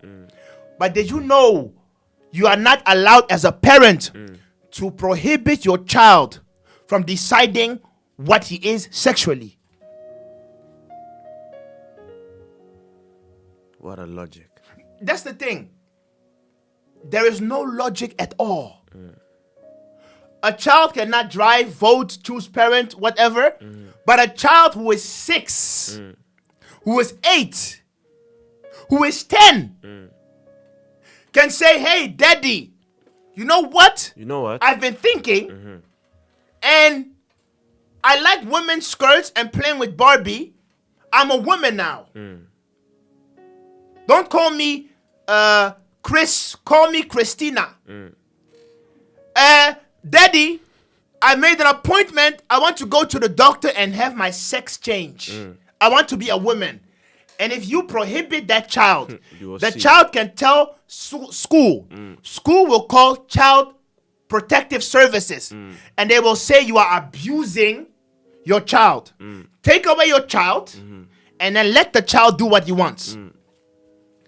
You see the world we're living in? Now, ask yourself, do these people really have your best intention at heart? Are they really living as human beings or are they monsters? So the child cannot do simple things as drinking. It's not allowed. But a child can change his own sex. You are not allowed as a parent to stop him. If you try, it, you will see. Child Protective Services, bum. Now, because of time. Now, where am I going with this? Did you know that if now they allow the child to have his own sex change, pedophiles now have a bigger door? Because they can say, I had sex with that 6-year-old, but it was consensual. Consensual. She agreed. If the pedophile said it was consensual, there is no penalty. Legal. You see the world we are going. The end game. If you give a child a candy, the child is 6. The pedophile has creative ways. He will sleep with the child. He says, I gave the child the candy. I said, you want to sleep with me? The child said, yes. The child is 6. The child thinks sleeping is the way I sleep with my mom, the way I sleep with my dad. Children always come and hug you. Yeah, because the child hugged me, it was consensual sex. If it wasn't consensual, why did the child hug me? Because it's a child. You see, now the gates of pedophiles becomes bigger. It becomes bigger. Another form of sexual confusion, because of time. I touched on the pedophile thing. The Bible says, I have something against thee, that ye suffer or you cause your children to go through the fire, and you offer your child to whom? Moloch. Who is Baal, who is Pan. But what is today's modern day Moloch worship? It's called Planned Parenthood. Women having sex, men having sex, and then going about aborting their children. Sexual confusion. You are offering your children to Moloch. Wow. You don't know these people. When you kill, it's part of worship. Why is it part of worship? The highest form of worship is where blood is spilled. That is why sex also is the highest form of worship. When you commit unlawful sex, you are worshiping Satan. That is why Satan is usually, it are always two things. It's sex and it is blood sacrifice. Blood sacrifice is a form of sex. Because liquids are being changed, blood is being switched. Now you commit sex, worshiping the devil. After that, you have a belly filled with a devil. Because it was made out of craziness. Then you take that baby. You go to Planned Parenthood. Sacrifice the baby. You think it's normal. It's normal for you. And the laws make it so. The laws make it so. Where the wife can decide whether she aborts the child or not. But when they had sex, they were 2. Now when it comes to deciding over the life, it is 1. This is my body. Sexual confusion. Sacrificing your child to the devil. But we're doing these things. How long do I still have? 3 minutes. Someone says, oh mon Dieu. Let me continue. Mon Dieu. Now, how does the programming work? I wish I had like 15 more minutes. I wish. How does the programming work? 1, Hollywood. As I said, the god of this world is the Baphomet, also known as Pan. I told you guys. You thought I was joking. Just study Hollywood and the worship of Bacchus or Pan. You will see that that's what they do. Hollywood really promotes it. Everywhere you go, see homosexuals, drag queens, people in drag. And it's too much. And it's still Phil. I have to rush because of time, and I think I will disrespect the message if I rush too much. But 1 sec. Let us check. Okay, check. Continue, please. Okay, so yeah, Hollywood is 1. They promote sex and all these things. The second thing where they use to program you is the music industry, also part of Hollywood, with all their wicked things and stuff. Do you all know the story of? Did you check? I don't know, because if you haven't checked, then I can't. Okay, let me jump over this. If I have time, I will explain it. So Hollywood was one. I can continue later if I'm allowed. The second form of deception is obviously the educational system, where now they are teaching children sex without consent of adults. Now they started talking, I think, was it from the age of 6 or 7, they are now giving sexual education at school. Do you know what makes children children? Do you know why Elohim made it so that when even Adam, a full-grown man, was born, he did not give him everything at once, but it took time? We are curious in nature. If you tell children about sex, you will put something in their head that was not supposed to be there for years to come. 10 minutes, actually. We have 10 minutes. Okay. So, 15 minutes. 15. Perfect. Let me jump a bit more and talk about Hollywood. Right? Right. I said the God of this world is Pan. Or the Bacchus. Many people don't understand what that has to do with Lucifer. It's one of the many forms. Just like our Elohim has many names, he also has many forms. What do I mean with forms? Whatever you need him to be for your salvation, he is there. Now, Lucifer, or the wicked one, is the other way around. Whenever you need him to be wicked, He's there. he's the one. Wow. So, for example, if you win an Oscar in Hollywood, you get this statue, right? This statue is nothing else but, I think it was the Egyptian statue of the god of music and artistry known as Ptah. Ptah.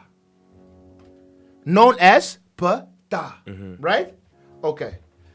That is one. Another pseudonym for Ptah was that he was the direct Egyptian counterpart of the Greek god Pan. Why? Because he was not only the god of music and artistry and filmage, but he was also the god of pleasure. The god of pleasure and entertainment. That's why when you win an Oscar, they give you that statue, meaning that you have performed your craftsmanship Your duty to at the the highest level of Ptah. What a... That is one. So why am I saying this? So the level of Ptah. Why am I saying this? Because the music industry is closely linked with, the Hollywood is closely linked with the music industry. Now, all of you know people like R. Kelly, and all of you know people like Michael Jackson. And listen, I'm still talking about sexual confusion here. Still doing it. You know people like Michael Jackson, and you know people like R. Kelly. Now, what is the link between R. Kelly and Michael Jackson? What is the link? What is the link? Child abuse. The link between R. Kelly and Michael Jackson is not only child abuse. The link between R. Kelly and Michael Jackson is the character known as Peter Pan. This is sexual confusion. What is the link between R. Kelly and Michael Jackson and Peter Pan? Michael Jackson, in most of his interviews, and when you ask him, because he had a house called Neverland, that was his ranch. Do you know what Neverland is? What's Neverland? Okay. Neverland is the country or the world where Peter Pan comes from. Michael Jackson always identified himself as Peter Parker. As Peter Pan. Now, R. Kelly has an alter ego known as the Pied Piper. What was the Pied Piper known for? The Pied Piper is a legend of a story of a man who, by the playing of skillful harp, Enticement. Wow. entice not people, entice children away from their parents to come and hide in a cave out of malice and wickedness. Now, this Pan, if you type in pan flute, you will see, in Dutch we call it the panfluit. Where does this come from? Why do we call it the pan flute? Because Pan, as I said, was also known as the god of music And entertainment. and entertainment. But his number one title was the god of sex. Pan. Now we have words like pansexual, the pan flute, pandemonium, Pandemic. a pandemic. Well, it's pan. All these words, all of them, most of all, negative, except the pan flute. Pan flute is accredited to Pan because as the god of enticement and music, R. Kelly now saw it fit to give himself that name. And he has been accused, apart from sexual promiscuity, also for pedophilia. He married Aaliyah, I think, when she was 15 or 14. He falsified documents, married the girl. Michael Jackson. Do you sleep with boys? No. Why would I? No. I said, no. That's what he said. But has been accused of pedophilia. Now ask yourself, is this all coincidence? Now, another form of deception. We that have our children. There is also the Disney deception. Think of the movie Peter Pan. Many think, oh, it's just normal. It's just for children. Okay, first of all, that name Peter Pan, I already explained to you. Peter comes from Pata. That's where it comes from. This road is too much. Pata. Pan is Pan, the horned god, the Baphomet, the god of this world, the god of lust, and the god of Hollywood. And the god of Hollywood is the god of the world because Hollywood influences the whole wide world. So his name is already strange, but now let's look at his characteristics. Peter Pan has a pan flute. A pan flute. Peter Pan comes from the hidden world of Neverland. He comes to the known world of men. He doesn't go to where adults are. No. He visits an orphanage. Children. And he entices children. To go to Neverland. And he abducts the children without the consent of the parents. And he takes them flying to another world. And he takes them into where? Neverland. And the whole philosophy and doctrine of Peter Pan is grown-ups are bad. Don't ever grow up. Don't go to the normal world. Whilst Elohim wants you to mature and grow up. Stay as a child. Come to Neverland and stay here forever. Remain a child. I'm not even done, eh? Hey. So pan flute. Abducting children. Taking them to Neverland. Michael Jackson taking children to Neverland. Doesn't want to grow up.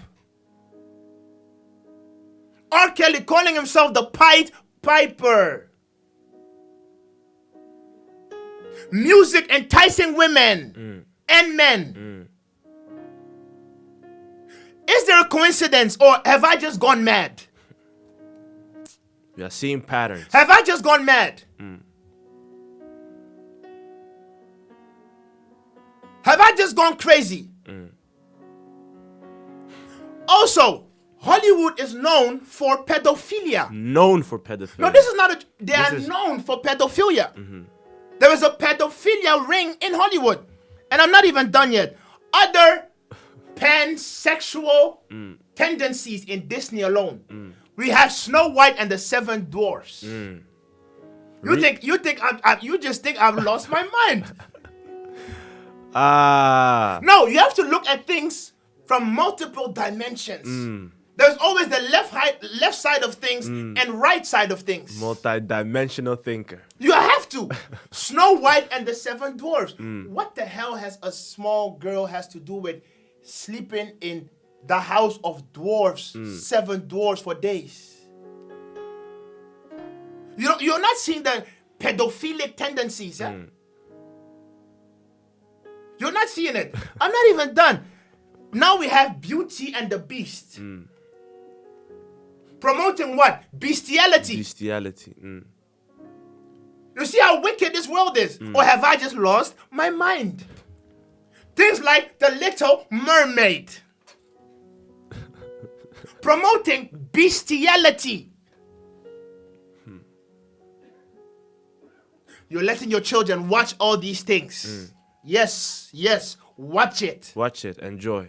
Watch it.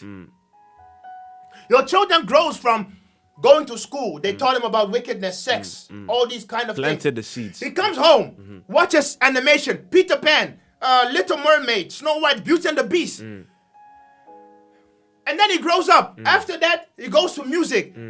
R. Kelly, Michael Jackson, wicked. Before he watches a Hollywood movie, what does he see? Wicked. What? Bombardment of wickedness, and then goes to sleep. And then after he finishes, you give him food. In the food, these pharmaceutical companies are now putting testosterone in food. No, Burger King was caught putting testosterone in food. Why? To emasculate the population. They want everyone to... Was it androgen or testosterone? No, I'm sorry. No, not testosterone. Estrogen. Estrogen, I'm yes, sorry. that was it. Putting estrogen in food. No, the last thing they want is people to become like men. Because men are more rebellious in nature. Women are more docile. It's normal. So they want to effeminate the world. So they have put estrogen in food. Wow. People that say, oh, I don't drink milk. You're right. But I drink soya. You are doomed. In soya is also found high levels of estrogen. This is too much. No, you see, so on every pillar, they have found a way to make sure that you will be, whether you want it or not, you will bow down to Pan. Bow down to the agenda. So that is why sexual confusion is on the rampage. And it will keep on going up. And we have but one solution. Because I cannot end on that wicked note. We have but one solution. What is the solution? In order to live a sexually pure life, you have to understand that it is difficult for you to fight your own nature. Therefore, you must yield to a higher power, which we know as Elohim. And Elohim will bring you through a process if you yield to him, where he will begin to cleanse you of all these wickedness. Many people have become homosexuals by watching pornography. People don't understand. When you're watching pornography, you're not seeing only the woman, my friend. You are seeing the woman and the man. And it's full action. But through the course of overstimulation and watching, it is now embedded in your system. Watch something too much and you will want to experience things. No, I'm telling you the truth. To the point where now you become excited, not only seeing women, but you also now become excited seeing men. When that gate or door opens, that is the end of you. That's why the Bible says, but lust is never satisfied until it brings forth fruit. Now the fruit of all lust, the Bible says, is death. Do you know how people become serial killers? Most of them were addicted to pornography. Wow. Pornography will make you a murderer. Wow. No, seriously, I'm telling you, pornography will turn you into a rapist. That's why you go from normal soft to hardcore porn. Hardcore porn, you go to bestiality. Bestiality, all of a sudden, you see a female. You don't think that she's not a human being. You only think that she's flesh. From rapist, what is the end game? It's murder. Sexual confusion. This is not a joke, guys. This is not a joke, guys. But because of time, I have to stop. Because of time. But by the mercies of Elohim, as I said, the Bible says, flee fornication and all types of everything that sexually causes you to think wrong or do wrong. Try to run from it. It is all a seed. If you feed it, it grows stronger. If you ignore it, it will die. So try to stick with this Elohim. Fight a good fight. Resist even against your own urges. And in Elohim's own time, he will see you through. Seek counsel. Speak with people. Don't stop praying. Seek an Elohim. Don't try to find substitute solutions like going to counseling and therapy sessions. You don't counsel and give therapy to demon spirits. You cast them out. You cast them out. By exposing them to the light of the word. Wow. But because of time, dear brothers and sisters, may Elohim keep us all. Shalom. Wow. This was a teaching. Amongst teachings, there are teachings, as we like to say. Know that this is the hour of restoration. A lot of people have said that we really need a part 2. Someone has even said that I have a Disney subscription. I'm about to cancel it right now.